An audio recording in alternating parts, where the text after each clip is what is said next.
দৰ্শকসকল আজি আকৌ ৰাতি ভাত সাজ খাওঁ বুলি ভাবিছোঁ। কিছুমানে কৈছে এখন বোলে চৌ ঢাকন বোলে, এখন ক'ত চৌ ঢাকন ভালকৈ নাচাই কিয়, এখন চৌ ঢাকন নে কি হয়, সেই চাওক ক'ত চৌ ঢাকন এখন।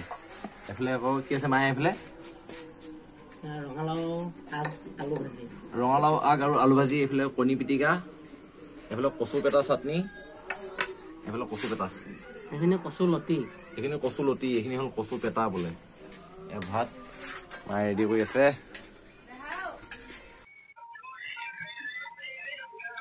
মই গোসাঁইটো আজিও সোনকালে ভাত খালে। কৃষ্ণ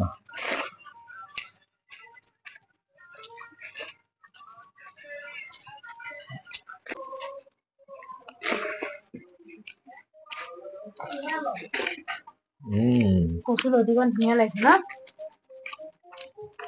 কোনে আনিছিল? দেউতাই। ক'পা লৈ আহিছে? পথাৰৰ পৰা।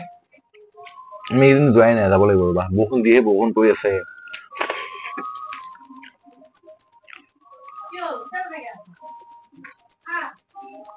বৰষুণৰ কাৰণে যাব পৰা নাই পথাৰলৈ।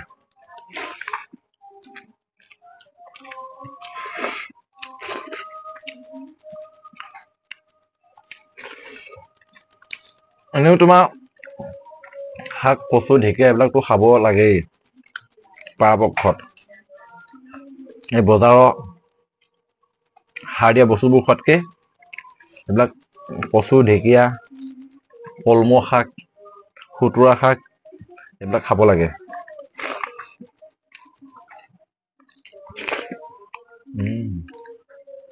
বৰ ধুনীয়া লাগিছে দেই। ইয়াৰ লগত যদি সৰু মাছটো পৰিলহেঁতেন।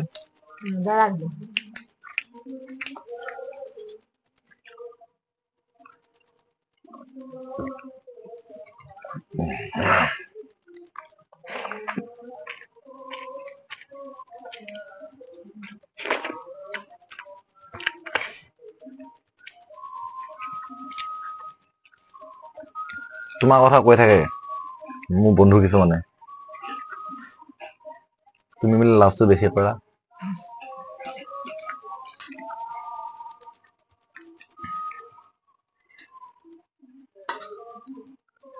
এইফালে আকৌ কাটা নোহোৱা মাছ,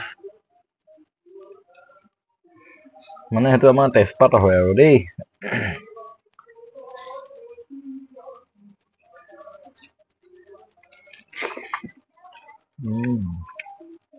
মজা লাগিছে ন?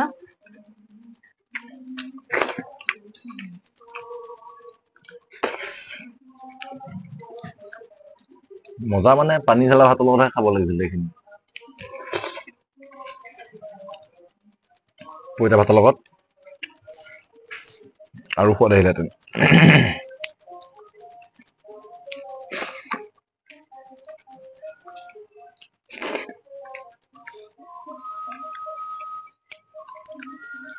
আজি পথাৰ ফালে এবাৰ গ'লো,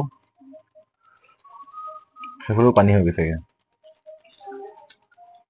জেগাই জেগাতো বহুত জেগাই পানী হৈছে, গম পাইছা নাই?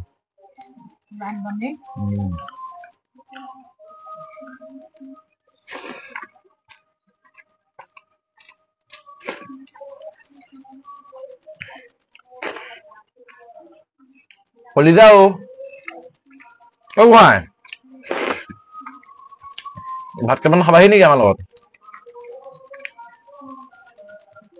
গোঁসাই মানুহ